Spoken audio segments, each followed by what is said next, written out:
Your next speaker, Regina Imburgia.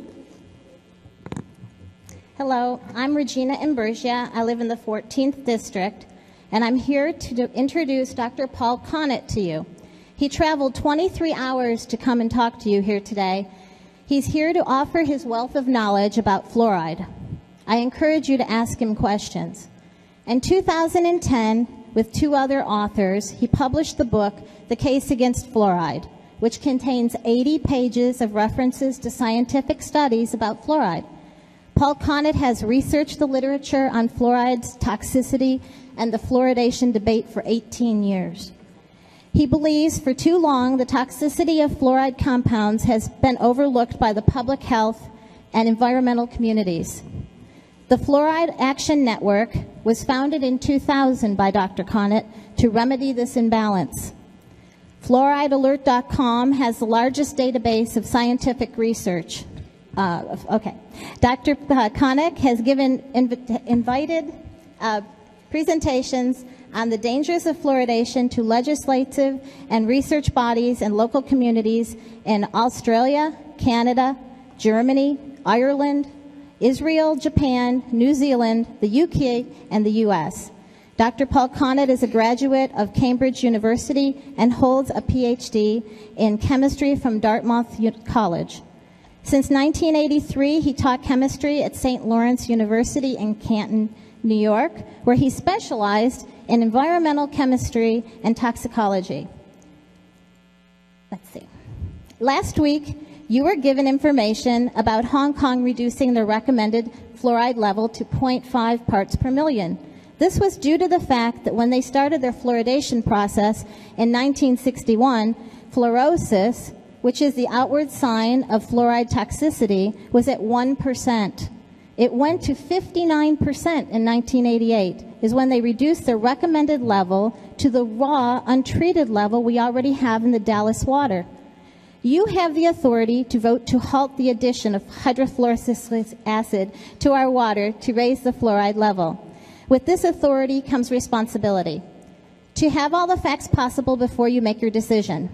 You have been invited by email to a dinner this evening to hear Dr. Connett, and I also am happy to add Dr. Connett has agreed to return to Dallas and debate this issue with any promoter of fluoridation, which would include anyone that this council or the Dallas Morning News can find to defend their position in an open public debate. Thank you. Thank you very much.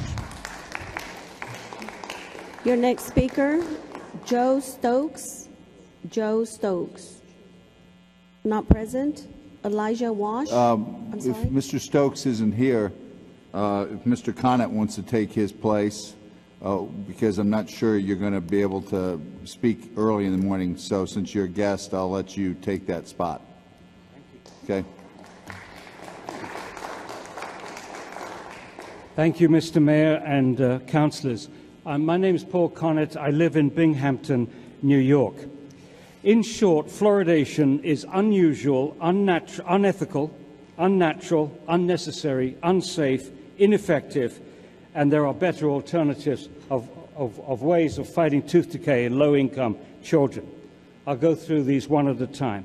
It's unusual. Most countries in the world do not fluoridate their water, including 97% of Europe. It's unethical. We should never use the public water supply to deliver medication, for obvious reasons. Once the fluoride or medicine is put in the water, you can't control the dose, you can't control who it goes to, and you're violating the individual's right to informed consent to medication. It's unnatural.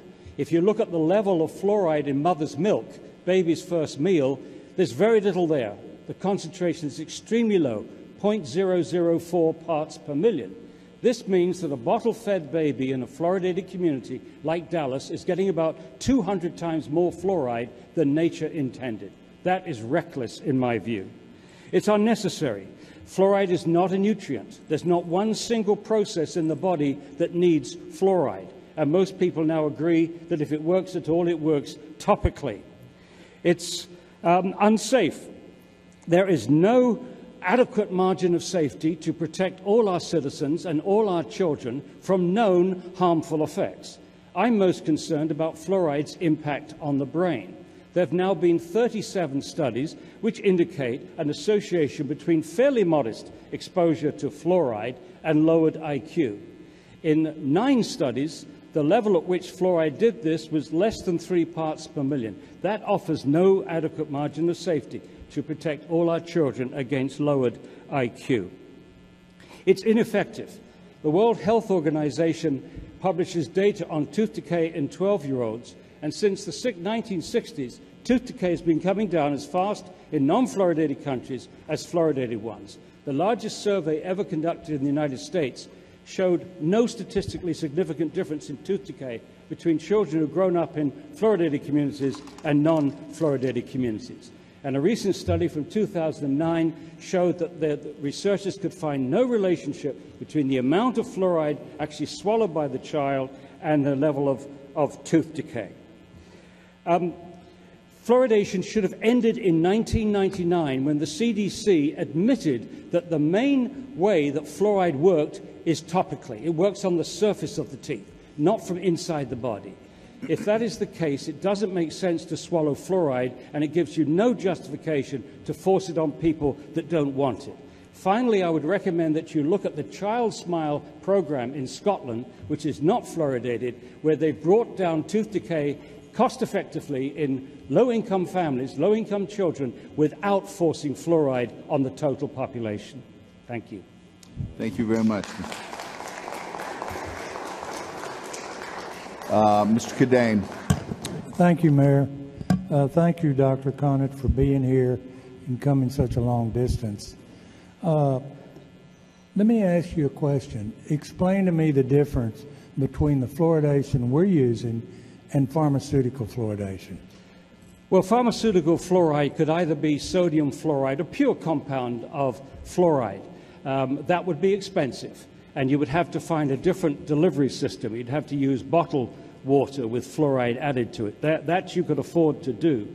That would allow you to control the dose, control the concentration, and not force it on people that don't want it. But a cheap supply of fluoride is the waste product of the phosphate fertilizer industry. Now, that stuff cannot be dumped into the sea by international law.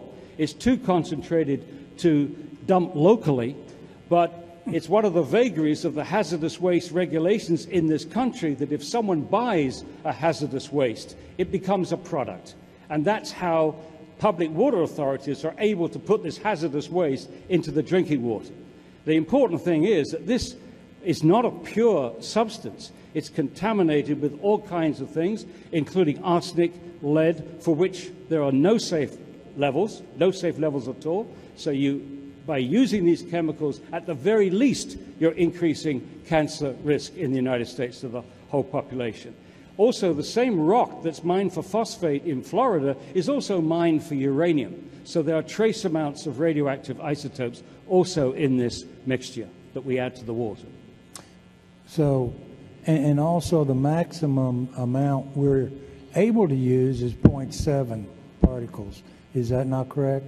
Yes. And we're already using 0.5. The existing regulations allow you to use between 0.7 and 1.2 watt parts per million. And that range is really to take into account climate. So Dallas being very hot, you're at the lowest end, which is 0.7. But if I understood correctly from previous speaker, that the level that you actually have in your water with no addition is 0.5. And so there really is, it really doesn't make sense to jack that up by 0.2, and especially running the risk of adding these other toxic substances into the water.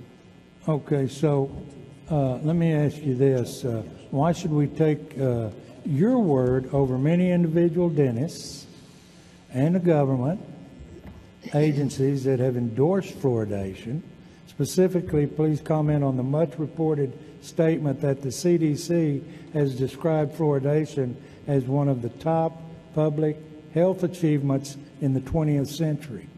Yes, that statement from the CDC is quoted nearly somewhere, nearly every day, either in Australia, New Zealand, or one of the other fluoridated countries. Little do people realize when they make that statement that it's not the whole CDC that said that, not the 20,000 employees with all the experts on toxicology, risk assessment, various disciplines in medicine that made that statement. It came from the Oral Health Division, which is just 30 people, and they're all essentially, if they're trained at all, they're dentally trained, and their mission is to promote fluoridation. So them stating from an agency or a department whose mission is to promote fluoridation, for them to say that it's the best thing since sliced bread is a kind of self-fulfilling prophecy.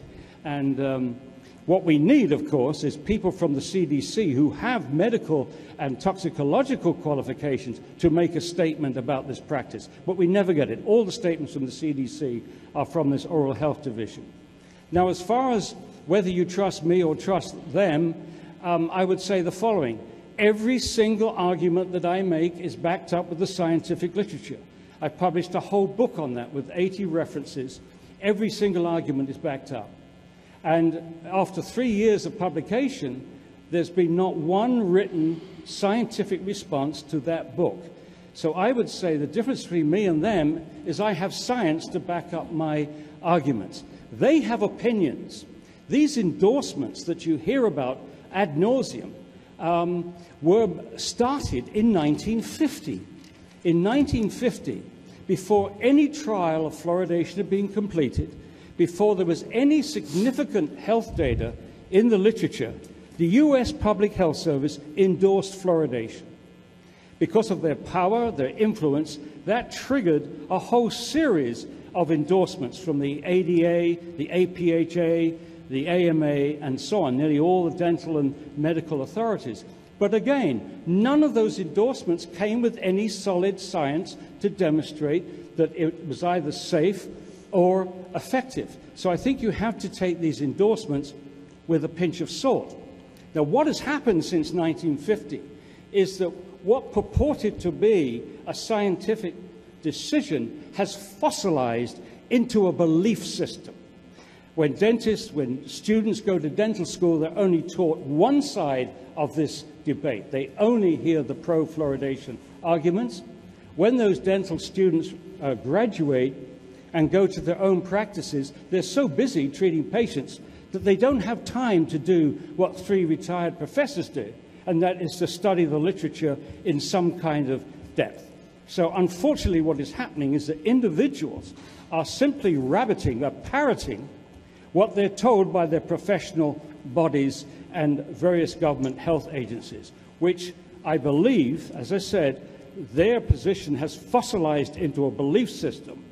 And if I were just to conjecture as to why they're spending today so much effort, so much money, so much political clout, continuing to promote this outdated practice, it is, I believe, a fear of losing credibility. Okay. Having Thank you. Sorry. Thank you. I want to make sure we Okay. get Mr. Cadane's. Let me finish. Let me ask you this. Explain to me how fluoride prevents cavities. How does fluoride prevent cavities? Well, I think everybody agrees that the fluoride ion toughens the enamel. It makes the enamel harder and makes that enamel more resistant to acid attack from sugar, which is broken down by bacteria in the mouth. Now, the key thing is this, that as I said earlier, the CDC admitted in 1999 that the predominant benefit, the way that fluoride worked, was topical, not systemic. In other words, it works on the outside of the tooth surface by this mechanism, not from inside the body. And the moment that they admitted that, it removed the whole rationale for putting fluoride in the water, which is you're meant to swallow, and removed the rationale for forcing this on people that don't want it. It's the height of arrogance for government bodies to force citizens to take a medicine if they don't want it, especially if they can't demonstrate overwhelming effectiveness and long-term safety studies, which they can't. Okay, then why is 0.5 not enough fluoride to be effective? Why do we need 0.7? If you believe what I'm saying, it's not effective to swallow fluoride, period. If you want fluoride, brush it on your teeth with fluoridated toothpaste and spit it out. It doesn't do it any good to swallow it, whether you swallow it at 0.2, 0.5, 0.7, or 1 parts per million. They simply got the mechanism wrong. They got the rationale for doing this wrong. Okay, then I'm going to be quick, Mayor. Why do certain toothpaste that have fluoride suggest if you swallow this, get to the emergency room? Well, there's no question whatsoever that fluoride is toxic. It's a very toxic substance. So whilst there's no evidence that it does any good to us by swallowing it, there's plenty of evidence that it interferes with biochemical processes, inhibits enzymes, and so on. So that was an FDA requirement which says if you should accidentally swallow more than the recommended amount, contact your medical help or poison control center. Now, it's interesting to see what the recommended amount is. It's a pea-sized amount. That's on the pack. A pea-sized amount is the recommended amount. That is a 0.5 milligram of fluoride, which is the equivalent of a glass of water, of fluoridated water. And imagine if the FDA required that same warning on the tap. Keep out of the reach of children under 6. Do not swallow. That's also on there. Do not swallow. And if you should accidentally drink more than 1 glass of water, get medical help or contact a poison control system. It's Kafkaesque, these two different worlds. The world of toothpaste, which the FDA does regulate, and the world of fluoridated water, which the FDA does not regulate. Thank you. Okay, but at 0.5 parts, we're getting all the fluoride we ever need. Yeah, our kids are being overexposed to fluoride. When they started fluoridation, they expected that 10% of the children would get a condition called dental fluorosis, a mottling of the enamel, discoloration of the enamel. Yeah. In 2010, the CDC reported that 41% of American children now have this, age 12 to 15, now have this condition of dental fluorosis, and not all in its very mild form. 8.6% have mild, which is 50% of the enamel impacted. 3.6% have moderate or severe, which is 100% of the enamel impacted. And what is also interesting is that in an earlier report, the CDC found that black and Hispanic children in America are more susceptible to dental fluorosis and presumably fluoride toxicity than white children. Okay, thank you, Dr. Connett, for coming such a long distance to give us your expert opinion. Thank you very much. Mayor. Thank you. Thank you, Mr. Cadane. Mr. Callahan? Yeah, thank you, Mayor. Doctor. Dr. Connett, Doctor. come back down. I have a few questions, please. If you could, Doctor, thank you. If, in response to the question, Mr. Callahan's got the microphone. If you can kind of keep your answers relatively short so he can, thank you. Thank you for making the trip to Dallas and welcome to our city. Wanted to ask, do you agree that fluoride is naturally in water to begin with? Fluoride is naturally in the water, but notice we're dealing with two natural processes here. The fluoride in mother's milk is essentially a reference, like evolution, biological evolution. Nature has determined that the baby doesn't need fluoride. The fluoride that we find in water is natural in the sense of it reflects what rocks the water has flown through. And what level of fluoride you have in your water locally is then due to the vagaries of geology. Quite different process from evolution, where biology is determining what you need and what you don't need in terms of bodily function. Well, our understanding and the data that we've looked at and the people that have come before us, they indicate that they're simply tweaking the recipe, if you will, adding or eliminating fluoride per wherever the water comes in, whichever water plant that receives the water. They're simply making the adjustment to the recipe. What would you say to that? Well, I think that's public relations, quite frankly. But as far as tweaking is concerned, what's much more relevant is to look at the levels that we are adding and compare those to the levels in these Chinese studies, which have found a lowering of IQ. The lowest one was 0.88 parts per million, and the next one was 1.8 parts per million. That tweaking does not look very good there.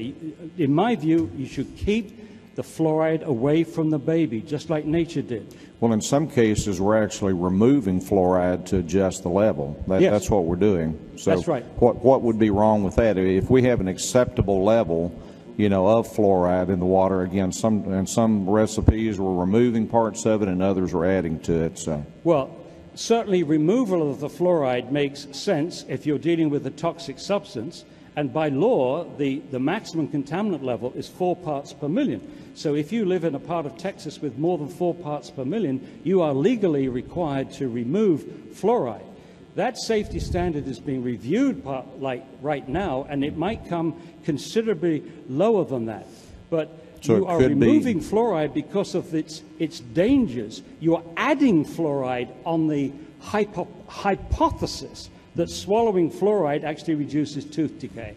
And I don't think that hypothesis stands up to modern scientific investigation. Well, I can only speak for myself. I've had maybe 5 cavities in my entire life where my parents have spent $30,000 or $40,000 each in their mouth because they've had all kind of problems, and they had well water, cistern water, raised on a farm, and they strongly believe that fluoride has been a big difference in me and my sister's, you know, dental care. Then go forward, my dentist is a former professor of Bader Dental College, and he says he sees no preponderance of evidence that indicates that there needs to be any change at all. And as we've illustrated, all of these medical groups, the American Medical Association, the Texas Medical Association, all of the dental groups, and you would think, rather than you being the lone ranger of the scientists out there, there would be many, many people that were doing studies, you know, and trying to illustrate whether or not that was correct or not. And I don't understand why we're not seeing more people doing this if indeed it is a problem. Well, again, I think you've got a situation where politics... Is that a question, Mr. Callahan? Just really a comment. Yeah. Okay, thank you. Thank you. Unless you want him to respond. No, okay. I think we're done, but Thank you, for coming. Doctor. Thank you. I appreciate it. Thank you, Mr. Callahan.